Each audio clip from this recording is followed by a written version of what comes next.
So in today's episode, we are going to be talking about budgeting.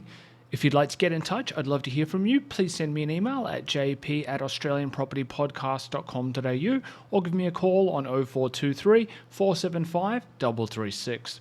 And please note, as always, everything discussed here is done so for entertainment purposes only. I've not taken into account your personal circumstances nor your risk profile, so you should seek professional advice before making any investment decisions. So today we are going to talk a bit about budgeting. I might just mention firstly the big mark on my nose here. I actually fell over in the bathroom the other day, so that was unpleasant, and luckily I only hit my nose, so that's what happened. It didn't lose any teeth, but just thought I'd clarify the unusual look.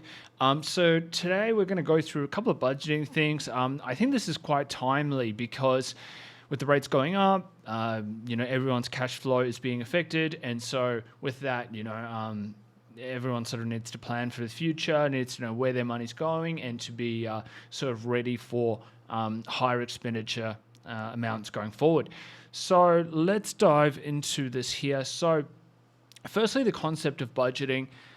I like to think of it not in a negative way, but actually rather you are directing where you actually want your money to be spent.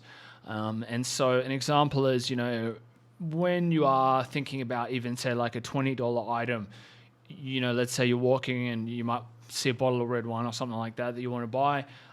You need to think about not just the one-off $20 that you're spending, but actually if this is a habit, something you're going to do weekly, then we need to extrapolate this out into an annual figure to get a real handle on how much is actually being spent here. And so you need to sort of annualize the spending. So for example, that $20 a week, when we turn it into 52 weeks, becomes $1,040 a year. So there's no issue with the $20 spend. It's just about making sure you understand how much you're spending in total. So in this case, you might decide, yes, the $20 item is important to me. And if it is, all we need to do is basically make room for it in the budget.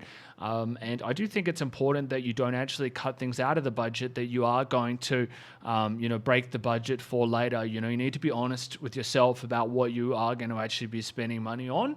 And personally, the way I like to sort of think about budgeting is sort of a quick and dirty way is what I'm spending, in that moment times 30. So for example, if you're buying a $5 daily coffee, then, you times by 30, it's $150 a month that you're basically spending on takeaway coffee there.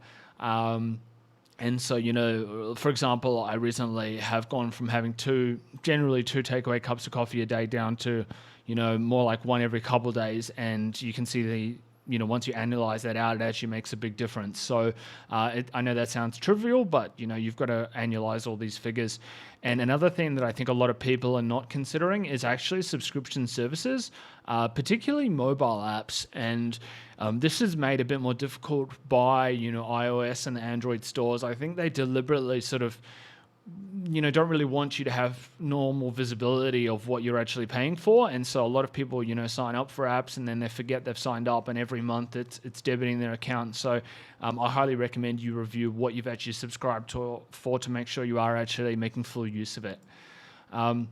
Now, in terms of spending, I like to think of it, similar to everything else in life. Everything compounds. And an example of this is, let's say, if you're catching the train like 10 minutes each day to and from work, if you stand versus sitting, you've got to think that 10 minutes a day times 5 days a week, maybe you work 50 weeks a year because you have a few weeks holiday. So, we're talking 2,500 minutes of standing a year versus sitting. And so you can see these small tweaks make a big difference, in over time with your life. And the same thing goes for budgeting, that you've got to think of not just, spending that $5 on the croissant, now. You've got to think, all right, if I do this every day, and then annualize it out, is this actually how I want to be spending my money? So that's the key point here. Another thing to think about with this is to invert the question. So instead of thinking, how can I become wealthy, let's invert the question and say, how do I stay poor?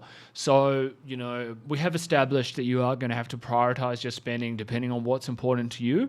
But I would say that for most people, the key enemy is actually themselves and their ego. And cars are really the best example here. So, let's say you have a couple of friends, they go and buy nice cars, and then you might say, oh hey, I work hard as well, it's time to treat myself. In my opinion, though, the issue is that vehicles are one of the fastest and easiest ways to get poor and stay poor. I just see so many people sign up for large car loans that they can't really afford at a young age, and it just puts them at such a financial disadvantage, really saps their cash flow and causes a whole range of just ongoing issues that basically sets them back for life. So just be very, very careful in terms of how much you're actually spending on vehicles, and just assume that they are sort of considered as toys.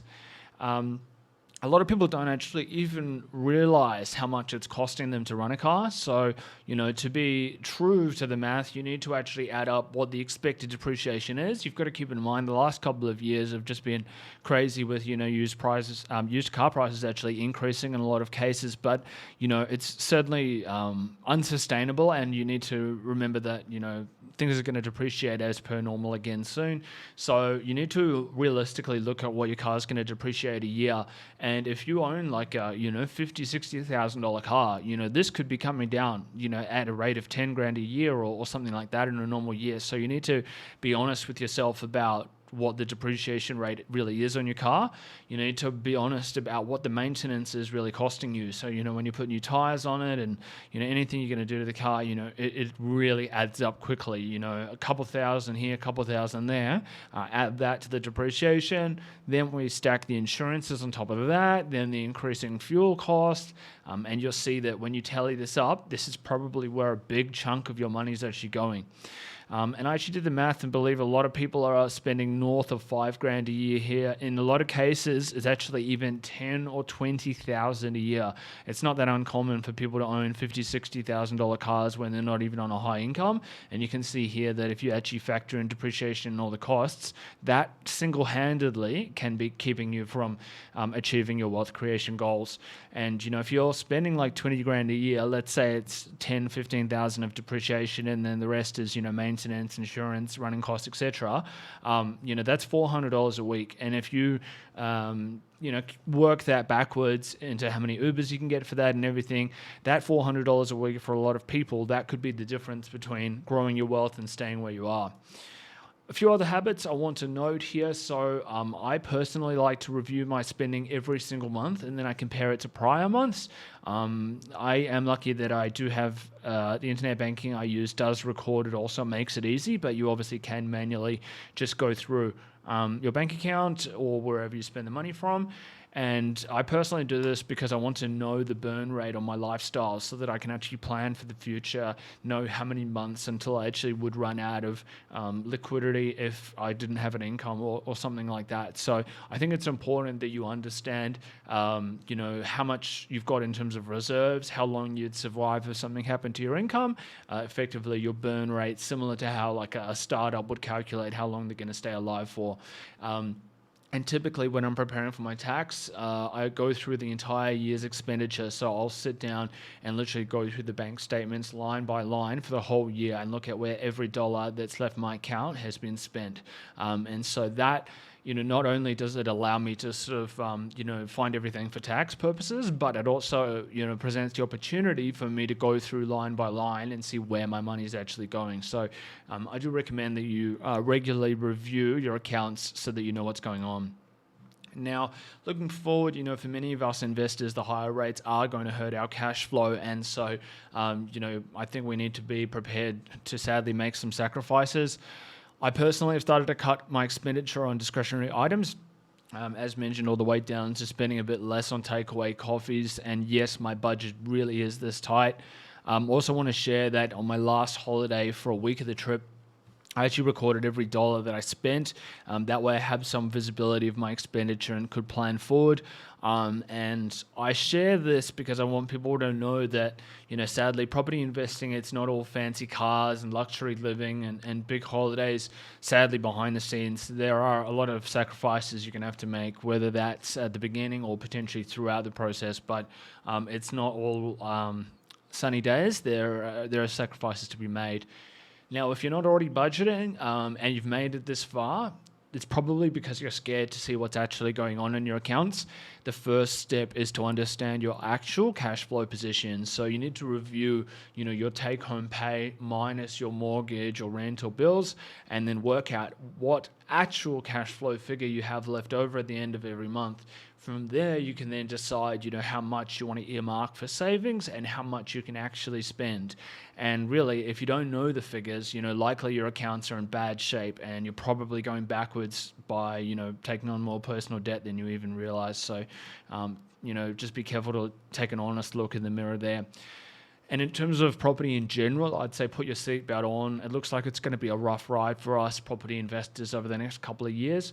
You might want to consider sort of de-risking things by potentially fixing part or all of your mortgages, cutting back some of your budget. You might want to consider releasing equity from some of your portfolio, maybe even getting a second job. But I think it's time to play defense and get prepared for what's coming. And if you look back, a lot of people are talking about how the rates were crazy high in the 80s, and certainly I hope we don't get anywhere near those rates. And the thing I guess we can acknowledge from that was that it was insanely hard to hold property through that time period, even though the prices were lower. With the rates where they were, it was expensive to hold. But if you look forward, those who did hold on through the 80s, there were enormous gains to be made. If you owned a house in the 80s and you still own it now, let's say on one of the East Coast states or something, you've probably made millions in a lot of cases. So I guess that's just one data point for us to think back on. Look, where to next? I wish I knew exactly where the property market's going. The trend looks like we're going to have a few more rate rises before sort of any of the dust can settle a little bit. Obviously, there's a lot of sort of variables here with everything happening overseas, and then with the virus making a bit of a resurgence as well. So it's hard to know exactly where things are going, but structurally, it's hard to believe that the system can sustain really, really high rates like the old days. Personally, from what I'm seeing on the ground, consumer confidence is pretty low, but I am seeing a bit more interest in people buying homes than a few months ago. We did see a real lull, when the rates sort of started to go up. I think a lot of people were scared and uncertain, and I believe the auction clearance rates were really low as well. But I believe, what we're starting to see is, some people are starting to think, well, rents are, really expensive as well. I'm still better off buying. And so we have seen a bit of an uptick in the last couple of weeks. And I would say on the investment front, there aren't many investors around at the moment. So, when you have a time when there aren't many investors around, that may be an opportunity for you to actually get in, going against the herd. And this is potentially where a lot of the gains could be made. And so if you were sort of starting around again today, interestingly enough, if I reflect back, to roughly 10 years ago when I started my portfolio, if you were in a similar set of situations, you could actually probably still buy a property that's very similar. So for example, I paid $217,000. Today, that property is probably worth $340,000, $350,000. And I believe that, at the time my income was something in the region of $50,000 and I had $70,000 that I'd saved up.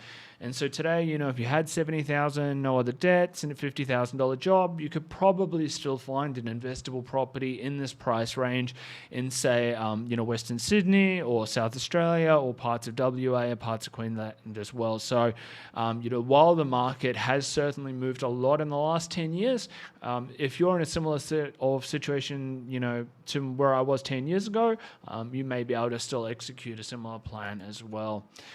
And if you've enjoyed the content today, it would mean a lot to me if you'd like, share and subscribe. And please note, as always, everything discussed here is done so for entertainment purposes only. I've not taken into account your personal circumstances nor your risk profile, so you should seek professional advice before making any investment decisions. I really appreciate you tuning in as always. Thank you so much.